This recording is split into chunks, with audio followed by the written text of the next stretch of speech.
Are your websites and online businesses properly protected against lawsuits under the DMCA safe harbor?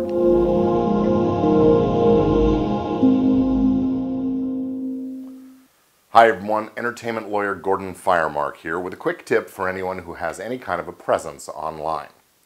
You've probably heard about the DMCA before, the Digital Millennium Copyright Act. That's the law that allows and actually requires online services like YouTube and Facebook and Pinterest and others to take down content immediately after they receive a complaint from someone claiming to be the rightful owner. Well, that same law, the DMCA, also provides protection against lawsuits. It's called a safe harbor, and it can protect anyone who has an online presence like a website, if you do things just right.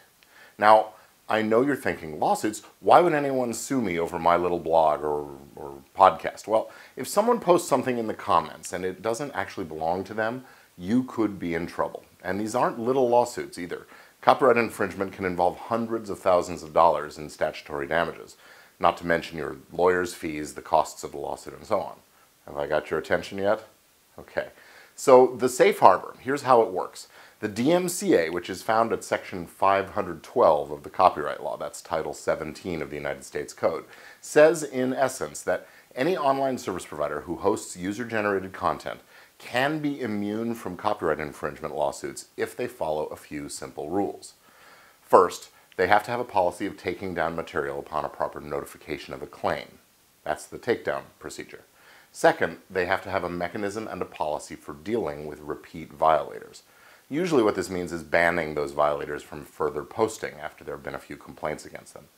And third, the service provider must have filed what's called an Interim Designation of Agent to receive notification of claimed infringement. Yes, it's a mouthful, with the Copyright Office in Washington. Now that is what we usually refer to as your DMCA agent registration. Now, most websites these days have a takedown policy, and they have a procedure identified in their terms of service and all that. And most will block or ban a user who repeatedly posts infringing material. But what gets overlooked is that other component, the interim designation. This isn't hard to do, and it's not expensive. You fill out a simple form and you send it into the Copyright Office with a payment of the filing fee. Right now that's about $105, $135 depending. And the filing allows the Copyright Office to maintain a publicly available directory of these representatives, so copyright owners can easily determine where to send their DMCA takedown notices. But if you don't have this interim designation on file at the time someone discovers unauthorized content on your site, they can sue you, and that, I assure you, will ruin your whole day.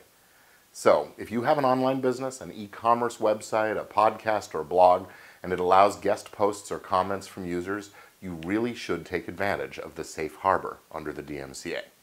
I've got a link to the form you use right down in the notes down below this video, so just do it. You'll sleep a little better tonight.